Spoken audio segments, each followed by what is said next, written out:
Katrina.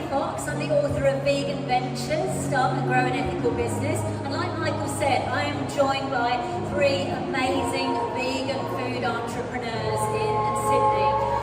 Next to me is Matino, who's one of the founders of Gigi, Pizzeria. If you haven't been, you've got to go. Next to Marco, we have got Miss Sina from Miss Sina's, which is an amazing vegan bakery. And on the end, we've got Varvaressos, who's a serial entrepreneur. He runs Vandal, Kimusabi, and Green's Supermarket, which is the newest vegan supermarket in Sydney. Fantastic. Welcome, everyone. So we're going to be talking today, we're going to be getting some insights into running a vegan food business. Now, as we know, there's been a lot of challenges in the past few years. We've had, particularly for the hospitality and the food sector, we've had the whole COVID situation with the lockdowns. We've had recent cost of living and inflation. We've had animal agriculture, the industry's fighting back because they've been seeing vegan and veganism and vegan food as a threat. So, and also staff shortages. So there's so many challenges that all of these guys have faced, and some have been in business longer than others, and some are newer. So I want to start with Marco, because you've been running, I believe, your business the longest, and you didn't even start it out to be vegan. It was a regular pizzeria doing really, really well, and then Marco and his family decided to switch it. I think you were the first in Sydney, maybe even Australia, the first mainstream eatery to become vegan back in 2015. Woo! That's it. So Marco, I'm curious, what are you doing in this day and age? We have seen more competition. We've also sadly seen a lot of vegan food businesses close, and some even adding meat and animal products back in order to survive. I'm curious, as someone who's been in business nearly a decade, what are some of the things that you're doing to remain a trusted, recognisable brand and stay competitive and relevant while still staying true to your values? You hear me? Okay. Well, I think it's really unfortunate that we've had a lot of vegan businesses close, but it's not only vegan businesses that have been closing. Throughout the whole hospitality industry's been tough.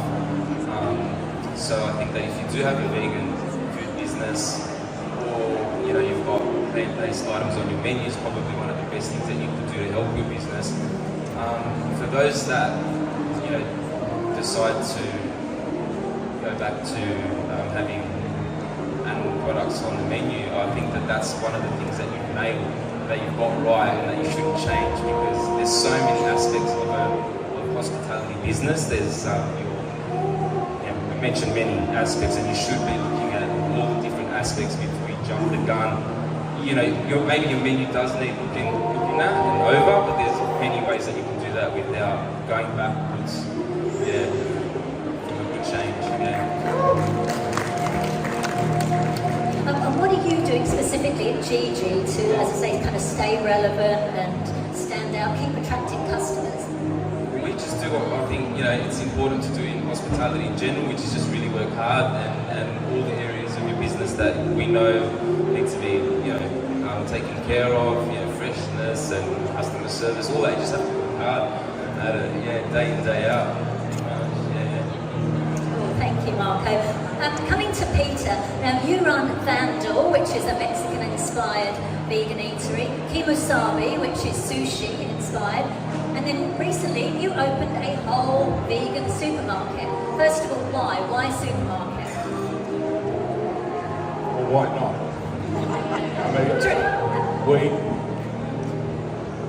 When we decided to, first of all, I'm honoured to be sitting up here with 2 people who I admire more than anyone in the entire community.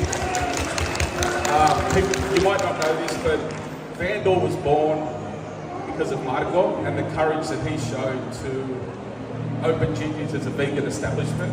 And it gave me, who, even though I was practicing a plant-based lifestyle at home, I was selling meat in my restaurants in the city. And when I saw what Marco was doing and how successful he was and how great the product was, and the feedback from the community, I knew this is what I wanted to do. So I basically dumped all my non-vegan businesses. COVID helped, and we opened Vandal. So I want to thank him for that. And Sina's, I'm sure there's a question why I'm doing so much. It's because of this amazing human being here who is my benchmark. So I see she does something, I have to beat her. She's just a workhorse, she's incredible, and yeah, I aspire to be as good as you. So I forgot the question. Why open a supermarket? Sorry. Well, I mean, why choose freedom? Why choose happiness? Why choose seeing your family? I saw during COVID how fragile the hospitality industry was, and we had, as I said before, we had 3 restaurants, and I couldn't see a way out, and so I wanted to diversify our revenue streams. And the one thing that was doing great in COVID and in hard times were the supermarkets. I looked at the landscape and I saw the vegan grocery store was open. It had been at that time for 20 odd years, and it was a place that I went to and loved. But I thought there was a space for, as in the restaurants, an affordable option, and I don't think we need to charge a vegan tax, which a lot of places were doing at the time, and I just felt that the time was right, and I did it. I didn't really think too much about it. I'm sure you thought you might think differently, but I just dove into it and did it. Marco's saying, yeah, thank you for opening it. Absolutely, as we know, vegan grocery store closed after 20 plus years of service by Jessica Bailey, who I want to give a shout out to because she's here volunteering on the Mawa Trust. So if you're here, Jess, thank you. And great that you took up the battle. I'm curious, now this is a question that comes up a lot. I have a chapter about it in my book, Vegan Ventures, because people are constantly asking when you're starting a vegan business, how much should you use the word vegan in the name of your business or in your marketing and so on. So obviously vegan grocery store, started out as cruelty-free shop, changed to vegan grocery store. Curious, Peter, why do you call it greens and why not have anything vegan in the title? Good question. Greens is our company ethos. So we're a green company, and veganism is part of it. It's not everything. We run the supermarket runs on solar power, as does Vandal. We have a zero food waste policy. So we try to be green in every decision we make. Also, unfortunately, vegan it deters a lot of people from coming into your door. So at Vandal, I thought, no, I'm just going to make the food so good that they don't care if it's vegan or not. And that's what I found with these two. The food was so good, who cares where it comes from and what it is? And I just think you alienate 90% of the population if you put the word vegan on your business, which is unfortunate. I don't agree with it, but to survive, that's what you need to do. Yeah, I'd like to come, Marco. I'd love to hear from both of you actually on your thoughts on that, Marco. Yeah, there's when we were thinking about, when we were getting ready to make the change, we put the vegan specials on our board, and we had like vegan written next to the vegan specials, and they didn't sell. Right? When we just wrote up the specials, described the dishes as they were, they all sold and everybody loved them. So yeah, so when you're dealing with that, you realise that sometimes people might feel excluded if they're not vegan.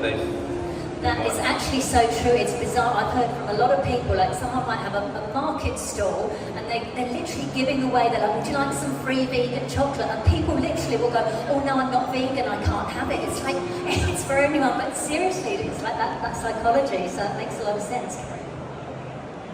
And Sina, yeah, tell us about obviously you've named yours after yourself, which is fabulous. Tell us about your thoughts about the use of the word vegan, either in your business name and your marketing and so on. So we're actually doing the absolute same. Learned that the hard way in the past, also with the gluten-free business. On our website we say we're a neighbourhood bakery that just so happens to be vegan. if we promote it too much, people are not coming in. And we are very lucky at the moment. We did some questionnaires and things. Over 60% of our customer base at the moment is not vegan. They come because they like the food. And our goal has always been to have people eat more vegan food by being kind and offering delicious options. We want to be inclusive, you know. And they usually walk in, they order 7 or 8 different pastries and start eating, and then they only realize it's vegan when they're trying to order a skimmed cappuccino. And we're like, oh, we actually don't do that. And give them the milk options, and they're like, but the pastries. And we're like, yeah, it's vegan. And they keep coming back. And I feel like it's a great way to include people, show them that vegan food can be delicious, because otherwise they may get deterred at the door. That's so true, and I often get asked about, well, what if you've got a vegan food product, you know, should you put the word vegan on it?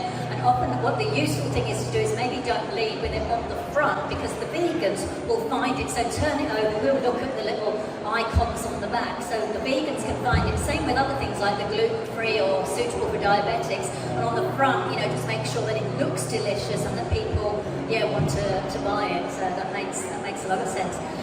So just going back to Peter, in terms of the supermarket, I noticed, because you've opened it in Newtown, there's quite a few kind of what you call indie supermarkets that are, you know, one could argue are otherwise maybe in competition to you. What marketing strategies or things are you doing to bring people into your store? First of all, we use our hospitality background. So when people come in, it's a rule. You say hello. And I think there's a real disconnect with the majors and that local grocery. You know, you go there and like Mark will come in, and the first thing we'll have a chat. And you know, I can see like everyone here who comes in, and I'll say hello, or the girls will say hello, or the boys will say hello. You know, it fosters community, which is really important to us. Things that we do differently. I mean, we do the solar power, so. I remember the first time Tracy, my wife, and I, we came into your store, we started chatting, and as soon as you mentioned solar power, she said, well, can I see it? And you showed us it. You took us out the back of the shop, never met us before, and showed us your solar bits. I'm really proud of it. I'm really proud that we do that, because it's part of our ethos to be a green business. And that means a lot to me, you know. Like, I mean, what else do we do? We do the zero food waste. So all the fruit and vegetables we've got in store, we repurpose, whether it be in Vandal, whether it be in Kimusabi, or in one of the salads, or the juices, or the pies, or anything that we do. And just constantly talking about it and putting it on socials, people realise that they come back for it, they want to support it, and they feel good about themselves. And it just steamrolls and you get more and more traction, and that's what we found. Nice, I love that, thank you. I'd like to come to Sina, because you're one of the newer entrants on the vegan business scene. I think you launched in 2022, is that right? In Marrickville, yeah. Yeah, in Marrickville. So you have grown your socials really fast. I think last time I looked at least 24k on Instagram alone. Tell us a bit about some of your strategies. How have you kind of just come in and have everybody hear about you? I know some mainstream media coverage and everything. Tell us a bit about how have you grown your socials and kind of grown your fans? Well, I've been running another food business for the past 8 years, which is Nutty, a gluten-free bakery. And 5 years ago, I went vegan, and at Nutty we have another business partner, and we couldn't agree on going fully vegan in the store. So I've been planning for a very long time to kind of exit working there and just open somewhere fully vegan for myself. So there was a lot of planning that went into this. Obviously, I had a lot of media contacts, bloggers, influencers, and everything out of the 5 years I did before that as well. I think what we do is we're very honest and open on our socials. We're not too staged. If I'm tired, we're understaffed, I'm crying behind the freezer, I am not scared to share that. And I think people really like seeing honesty and vulnerability as well. You know, it's not all just this glowing social media world. And what I found fantastic for us is we do a lot of collaborations with non-vegan influencers. And that's like a personal goal of mine, because it makes my day when they walk away and they're like, holy crap, this is my new favorite bakery, and I'm not even vegan, you know, they share it with their followers. My goal is always to get more non-vegan people in trying vegan food. And I think that's how we've been growing it outside of just the vegan community by making sure everyone feels welcome and invited, and that's how we manage to kind of constantly grow. I love that, and I think that's so important because nowadays, I mean, I've been vegan now for 28 years, so nearly 3 decades ago. And back when I went vegan, you literally could be the only vegan cheese company in town and you would do really well, or the only vegan restaurant in your local area and you do really well. But nowadays it's changed so much, so it really is important to reach those, I don't necessarily call them mainstream, but pre-vegans, I like to call them. Everybody's a pre-vegan, to bring those people in, and like you said, to each of you to wow them with your food in this case. Now, staying with Sina, you are a bit of a TV star. She's been on Gordon Ramsay's Food Stars, and I believe I saw the episode. You got through, I think the first episode, a bit. So tell us a bit about that experience. First of all, why did you do it? I had a sneaky message in our Instagram requests, and I obviously thought it was spam. They're like, hey, do you want to be on a show with Gordon Ramsay? And I was like, yeah, right, delete. And then, I deleted it. And then I kept on getting emails and messages and everything, and then at some point I googled the name, and I was like, oh, she's actually a producer. And it was a 6-month audition process, actually. We had to do everything from Zoom interviews to in-person sessions with 4 producers and a cameraman, which was fantastic because the guy behind the camera was vegan. And he just, kept on hyping me up, and it made me feel much less nervous. We had to see a psychologist, we had long sessions to make sure that we're mentally equipped to do a show like this. And after 6 months of doing that, we all were flying to Melbourne. We had to bake there for 3 days of auditions and to battle about getting onto either Janine Ellis or Gordon Ramsay's team. So yeah, it was a wow, road. that's a lot, isn't it? Gosh, and what, if any, and I know, because I've heard mixed results, I've spoken to a lot of vegan business owners who've been on things like Shark Tank or Dragon's Den in the UK, and some of them have had great success, like it's been a great marketing with their sales have gone through the roof, and others it's been a bit of a letdown. So I'm just curious, from your experience from a business perspective, what results, if any, have you seen as a result of going on the show? We've definitely grown our customer base. I think we can be honest here. I think the show was a little bit of a flop for Channel 9. The concept was weird. No one really understood it. So I don't think it was as big as anyone expected, but we got a lot of new customers from this, but also I made so many friends on the show. There was fantastic businesses, vegan and otherwise, that either made it in or not, and we're friends to this day, collaborating, working together. So that was a really great experience. We've got so many new people that came during the airing into the show and to actually try it, and I really enjoyed challenging myself in a way to try and bring vegan food into challenges without them knowing it's vegan. And we made that in one of the last challenges, the Vegemite caramel bun, and it actually won the competition, And it was great. And people always think Gordon Ramsay is so anti-vegan, but he actually drinks oat lattes. Nothing else. I made his coffee plenty of times, and he only has oat lattes, So it was a fantastic experience, and I can definitely recommend it if you're mentally up to it. It's very straining. We did 6 weeks of 18-hour days, not a single day off.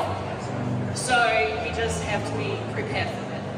So presumably you had someone else running your business, or helping run your business while you did that. Oh my God. And also you get to say in your marketing, as seen on Gordon Ramsay's food shows. So that's a little tip for anyone who gets media coverage for your vegan food business, particularly if it's non-vegan media. Make sure you leverage that, in big letters on your website, etc., as seen on. So a little tip there. Just to Peter, I want to talk a little bit about niching, because obviously you're running vegan businesses. Now with Vandal, it's a niche, it's Mexican inspired. Kimusabi is kind of sushi inspired. Tell us a bit about your choice to niche down on those, rather than say open a generic vegan restaurant that's got all sorts of things on the menu. Vandal was a love child of a restaurant I had in the city called Contrabando. So Contrabando was born on my visits to Los Angeles, and I remember the first time I landed in LA, I got off the plane, and I kid you not, 50 Cent, the rapper, was queuing up at a taco stand in the airport. And so I thought, well, if it's good enough for Finny, it's good enough for me, right? So I queued up, and it was Kogi, which was a fusion taco. It was like Korean, taking Korean food and putting it in tacos and quesadillas, and something that I'd never tried before. And it just blew my mind. I'd never had Korean food up until that point. I still don't think I have. But so I thought, shit, no one's doing this in Sydney. I just copy it. And so I took that concept and built it as Contrabando. The problem was it got so busy. It was in the CBD. We were serving 800 people a day. We were selling over a ton of meat a week. And I was just having a real dilemma at home to deal with that. So when I had the opportunity to do Vandal, I just said, I'm going to do it. Like, there was no question. It is niche. It's LA street food, and predominantly in Los Angeles, the default cuisine is Mexican because of the population. So that's where we got that from. And Kimusabi is, I miss eating sushi. So I just wanted to eat like sushi again. That's all it was. It's not that big. I miss sushi, and I figured I could make it. And I played with a lot of the flavors from Vandal to, help me into it. And we're still evolving as we go. I'm learning more and more every day. And, yeah. Love it. And Marco, so with Gigi, Gigi it's a pizzeria, it's Italian, it's your speciality. So again, you've got that niche.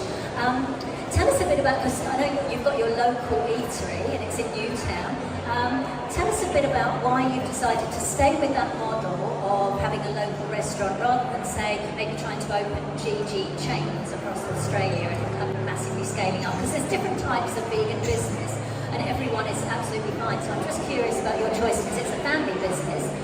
So tell us a bit about that. Well, it's the nature of our business. I think it's the nature of the Neapolitan pizza that makes it hard to franchise, I guess, because it takes years to learn the skills required to cook the pizza in the oven. So Gigi as a pizzeria would be hard to franchise, but I would love to see a franchise compete against Pizza Hut and Domino's. They can be done with another oven. You could definitely do it, but just not our style now.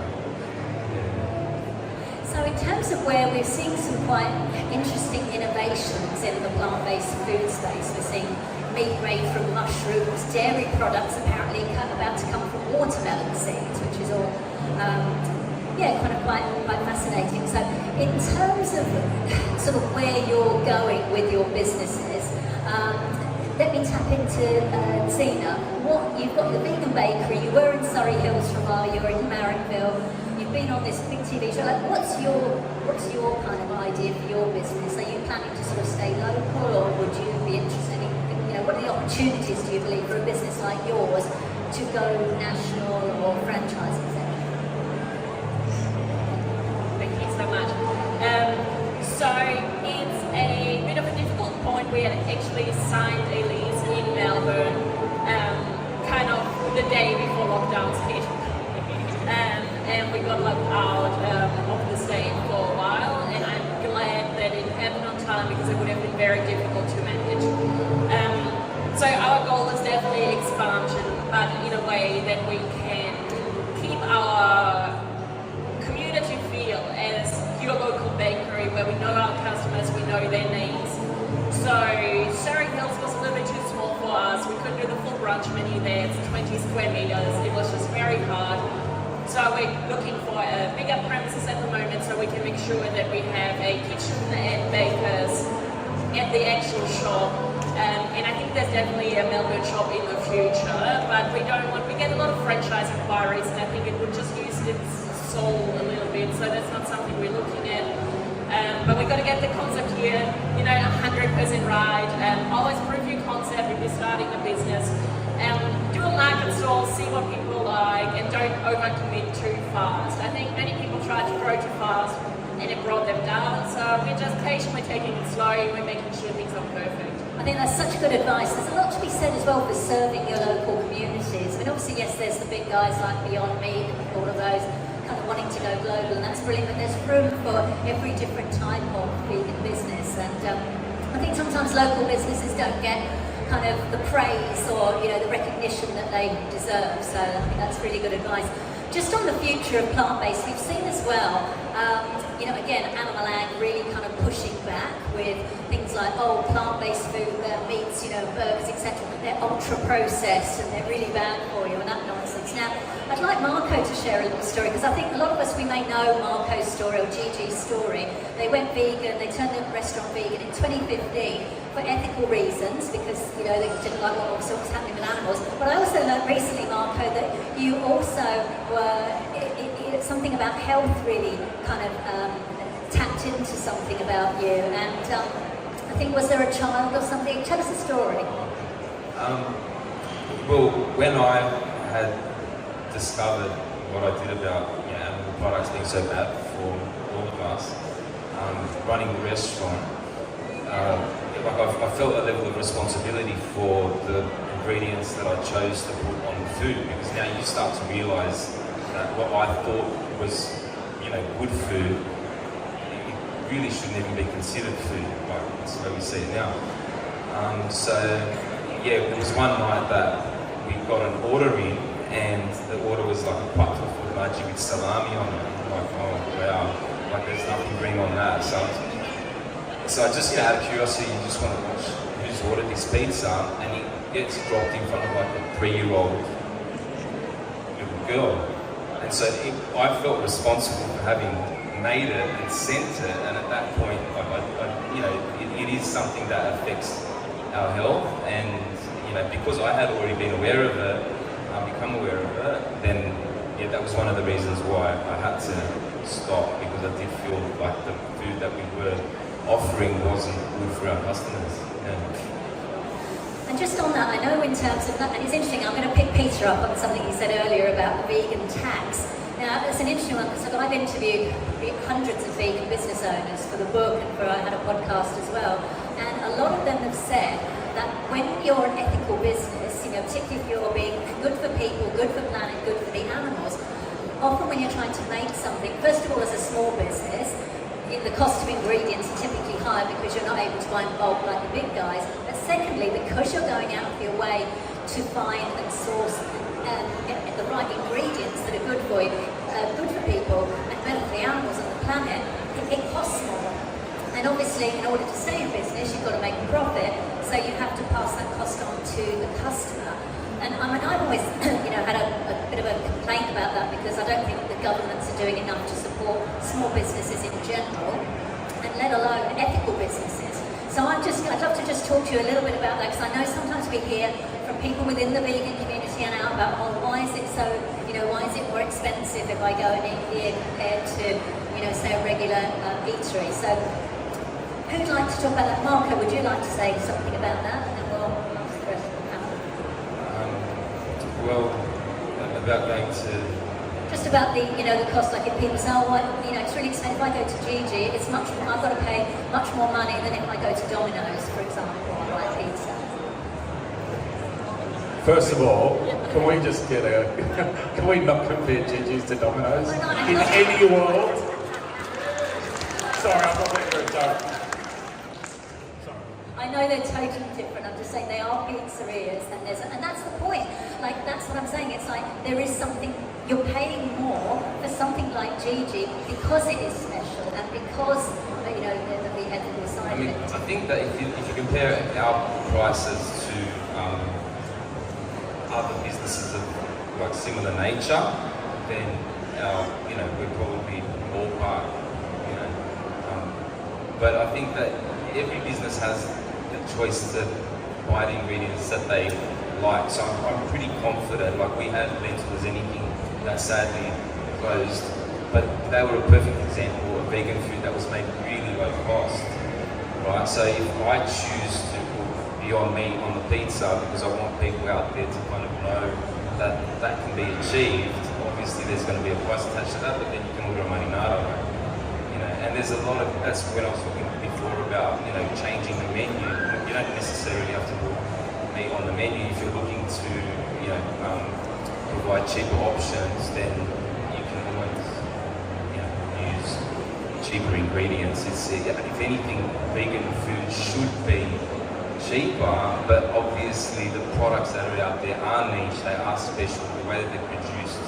But when it comes to what we're doing, it's almost like magic with food when it comes to plant-based meats, right? So you can expect to pay a little more for that, but it's worth it. Do you know, when we were doing the tacos at Vandal, and we wanted to do a prawn taco, and so we did a blind tasting with all the vegan products, and I didn't tell the kitchen the price, I didn't tell the staff the price, and a blind tasting, and it was actually the cheapest one, which had the least ingredients, tasted the best, and held up the best, and was more well received. And that, where's Pepe? Pepe! That lovely lady there, that's her brand, Vish. She has the best vegan seafood you can imagine, and it doesn't come with the associated cost.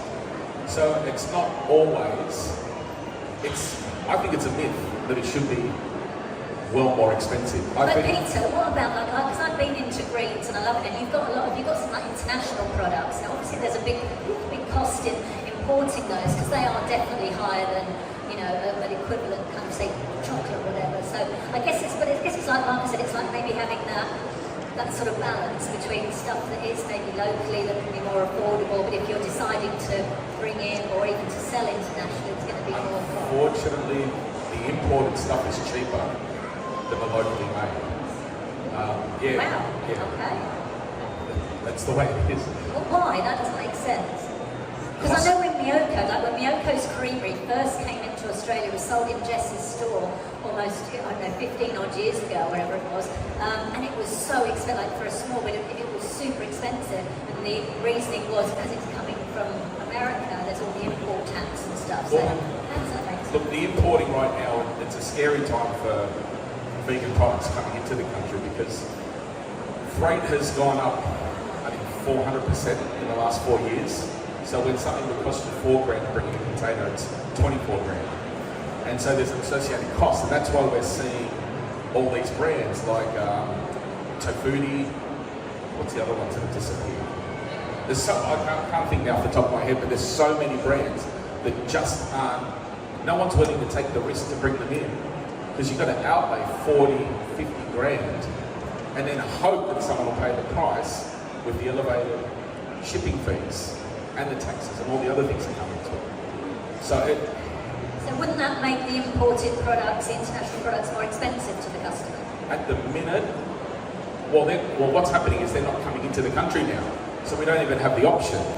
So since we've opened in the last, say, 16 months, we've had like 20 brands just disappear off our radar. Like as soon as we opened, the best-selling thing we had was the Tofuti, the cream cheese. Can't get anymore because the importer, he got delayed at customs, a shorter date, had to discount it, had to sell it out of date. We all bought it because we love it so much, but no one made any money on it. And if you're going to outlay a couple of $100,000 for a container, you've got to make a profit. And so these companies, these importers and distributors aren't willing to take that risk. Now, everyone's being risk averse until the economy turns. Do you think in that case that means there's more opportunity for local vegan businesses? 100%. So one of the things we want to do is get into manufacturing. So I've started making chickens, and I'm playing with, not chicken, you know what I mean? Plant-based chickens, don't worry. There's any media here, don't quote him out of context. Yeah, please. No, so one of the things that we see for greens moving forward is actually being the manufacturer, cutting out the middleman, distribution fees, which are 30% say, and passing that on through our supermarket at a better price. And so that's one of the ways we want to be able to compete. Because the majors, I won't say their name, the major supermarkets have a mandate to make 60 to 65% of their products house brand. How do they do that? Am I going to get targeted for something? Let me guess, I'll say it and you just confirm whether it's true. They get vegan products on the shelf, they see if they sell well, and if they do, they take them off and make their own brand. Worse than that, so what they do is, for example, the guy's got a monthly order of 3 tons. And then I'll say, okay, it's selling at 3 tons. What price can we sell it at? It's not selling there, it's selling there, and it's not selling well there. We don't make enough money. So they keep all that data. Then what they do is they put in an order and say, look, you're selling so well. Instead of 3 tons, give me 13.5 tons. So what happens is that guy buys all the ingredients, buys new equipment, puts everything into it because he's got this golden carrot of the majors and untold riches. What they don't tell them is that if you want to be in a major supermarket in South Australia, you pay the freight. So even though you're putting it at Waterloo at their facility, they own the freight company, so that freight company needs to make a profit. So you're paying all these hidden costs along the way. I know a company that has now gone under, it's been liquidated, on $600,000 worth of sales. They netted $6,000 on $600,000, it's 1% return. And they had to wait 90 days for their money. So it's unsustainable long term. So what we want to do, what my dream is to make it and sell it in our stores. So it's hard. Are there any investors? 0410304323. So I've got a couple more questions which we'll end with, but I do want to open it up to the audience to see if anybody has any questions that you would like to ask our panelists. We're going to do a roving microphone. If you can borrow one of the mics. Who's got a question? Raise your hand, please. Come on, you've got 3 amazing vegan entrepreneurs. Here we go over here. There's a gentleman just here. There we go. Hello. We just arrived 2 days ago, so sorry about the accent. So many questions. I guess in short, a really broad first question. What's the biggest challenge you think about starting a business or a vegan business, and how did you overcome that? And then Can everybody hear the question? Sorry, could you hear that? Just how do you start? What are the challenges? Yeah, in what would you say is the biggest barrier to starting a business or vegan business primarily? And I've got 2 more, but I'll let other people ask questions. I'll ask later. I'm going to honestly say money. You want to start any business, vegan or not, you're going to need a space to work out, you're going to need equipment, you have to work on recipes, you're going to need packaging. You know, like for everything, you know, you need your graphic designs, you need your logo, your socials. It's a huge upfront cost. So we're lucky that we have a place now, but we still spend a year saving for a new piece of equipment, you know. If you come into specialized places like these, every piece of equipment can be $30,000, $40,000. So unless you're kind of coming into it rich or rolled by the bank of mum and dad, it's really hard to just get a foot into the game. I think that's generally all businesses. It's tough. Like I was saying before, vegan and vegan businesses and stuff. I think for opening a vegan business, if you're confident and you believe in what you're doing, just like any other business, you have to be confident and believe in what you're doing, and then surround yourself with people that are confident in you as well. That helps. Like if you can get a good crew, that's the way to start as well. Because you don't want to be convincing the people of media to you as to what the goal is and what to be part of the team. What's the business? Well, we run a vegan mac and cheese business back in the UK, so I don't know that. We love it. We're vegan mac and cheese. Mac and cheese. Oh, mac and cheese. Yeah. I mean, I don't we literally just got here. I don't know if that exists already. There's an amazing family up there, Southern Soul. Is it Southern Soul? Yes, so. Incredible. That'd be a hard one to challenge because they're pretty darn good. We'll do something else. Do something. If you've got 2 more, do another one. But no, they're incredible. And I'm going to tell you, because I've seen so many people fail on this, always prove your product first before you make big investments. I've seen so many little businesses with non-vegans. sign a lease, buy stuff, and then figure out their product is maybe not that good, or there's just not a high enough demand, or the competition is too strong. always prove it at like events and markets. Just build yourself a following before you commit further. Absolutely, really good advice. And like Marco said, with surrounding yourself with people who are like-minded. You're from the UK, you maybe heard of Vegan Business Tribe, which is an amazing community of membership. I'm one of the resident guest experts there, and they've done, they've really created a fantastic community of people who have kind of been there and done that, and you can just tap into some of that advice. And now you're in Australia, of course you've got some of that amazing other vegan entrepreneurs here as well. Does anyone else have a question? There's a lady at the back there. Thank you. I've got a question for Miss Sina. I just wanted you to chat a little bit about Flour and Friends and just like the future of Miss Sina and like sit down, sort of like fine dining, like small restaurant. I'm not sure I would go as far as call it fine dining. For us it's very casual. We're a bakery, we're all about flour. And we got so lucky to actually be able to hire my favorite vegan chef here in Sydney, Lizzie Tillett, who, and I obviously also love you, Sam. Sorry, our chef is over there. I'm going to be careful what I say.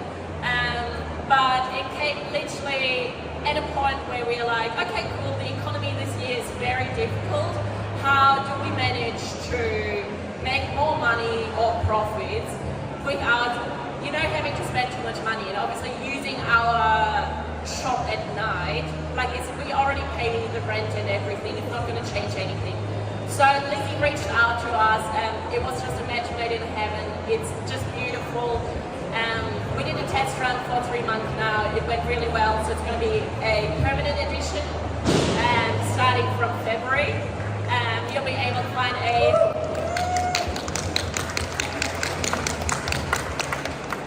lot more knives, but we are also going to be offering the pasta and products in a deli section in our store.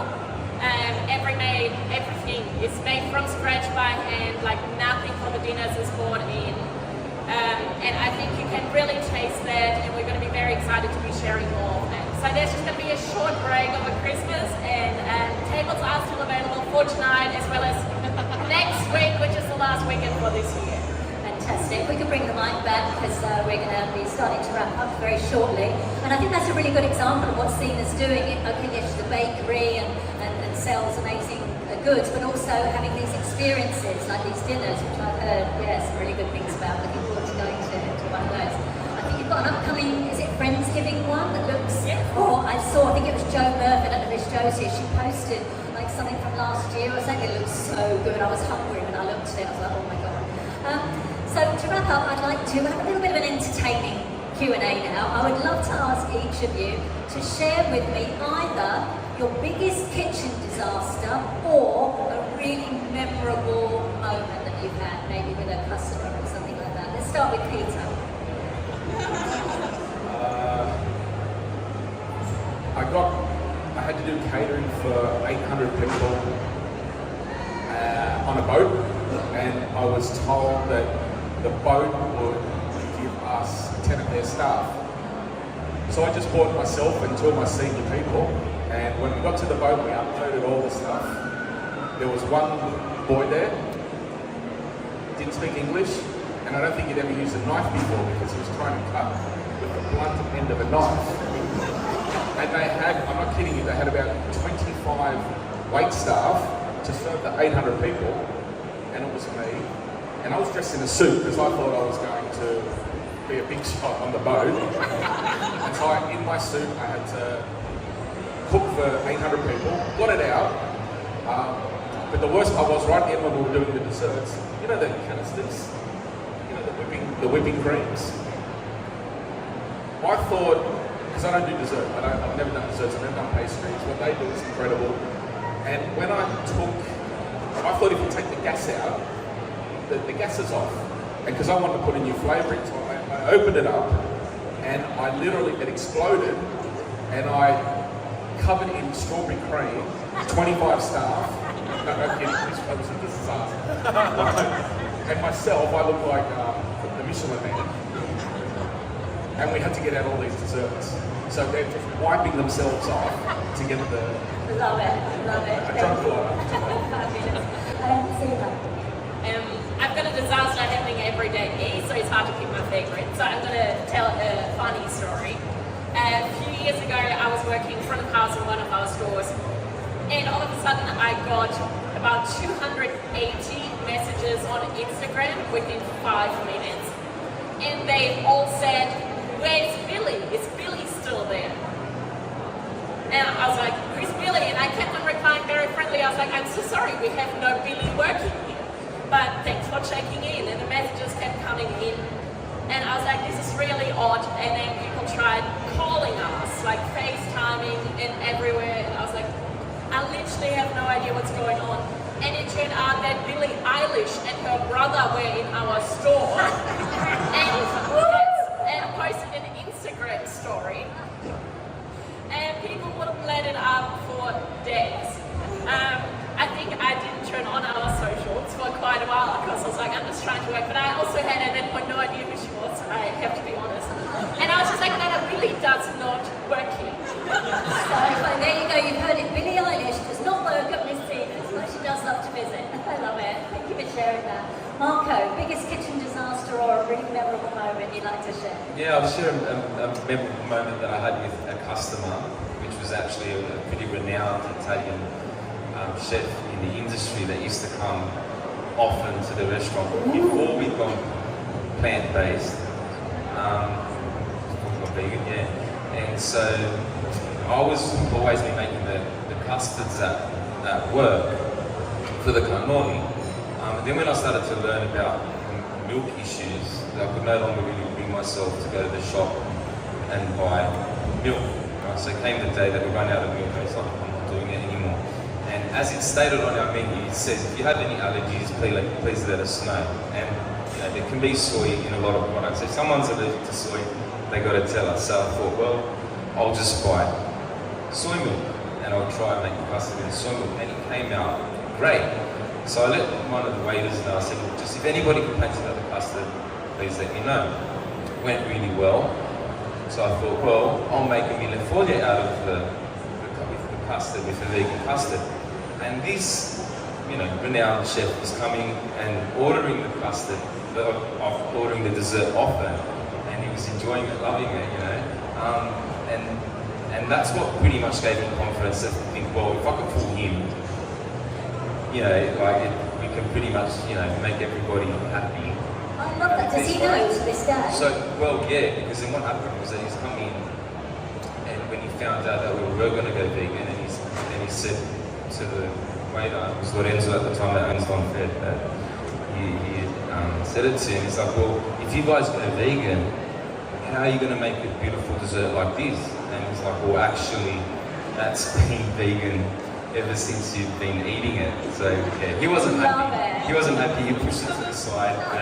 That's so funny. You say he pushed it to the side, even though he didn't love it. Plenty of times before. Yeah. Isn't that funny? It reminds me of my dad. Right, when I was in I'm from the UK, and I said to my dad, "Oh, I've gone vegan into a war. I don't want to eat any of that." Anyway, I gave him Tracy and I gave him some vegan sausages, mashed potato, bread, so everything he would normally eat. The sausage was vegan. So I didn't tell him. Gave them to me. Ate them. I said, "What do you think of them, Dave?" He went, "Oh, it's lovely, dear." And I said, "Oh, they were vegan." He went, "What?" He went, "Oh, I think there was something wrong with them." Literally in seconds after it's like, oh my God. That's brilliant. Thank you so much for sharing those stories. So look, it just shows that every day in a vegan food business, there's highs, there's lows, there's laughter, there's tears, there's a whole kind of emotional roller coaster. Just before we wrap up, in one sentence, literally just one sentence, one piece of advice each of you would offer to anyone thinking of starting a vegan food business. Let's start with Marco. Work hard at it. Work hard, okay. Make sure it's delicious and not just delicious for being vegan. Love it. Yeah. To add to that, test your product on non-vegans. We're stoked if we get something that's new. Test it on non-vegans, for non-vegans. Don't tell them it's vegan, and then open. Brilliant advice. So, these guys are only in business, and they'll only stay in business if they get the support. So, as And as we said, they need the support of more than just vegans. So, but obviously, as vegans, whoever, if you're here today and you're vegan or you're non-vegan, basically support these guys. Go to their restaurants, buy from their stores, but also tell people, tell your family and friends, post on social media about them. Gift vouchers, if these guys do gift vouchers, got holidays coming up, you know, make a nice present, you know, dinner, etc. And just want to say a huge thank you. Please give it up for our amazing panelists, Marco, Sina. Thank you everyone.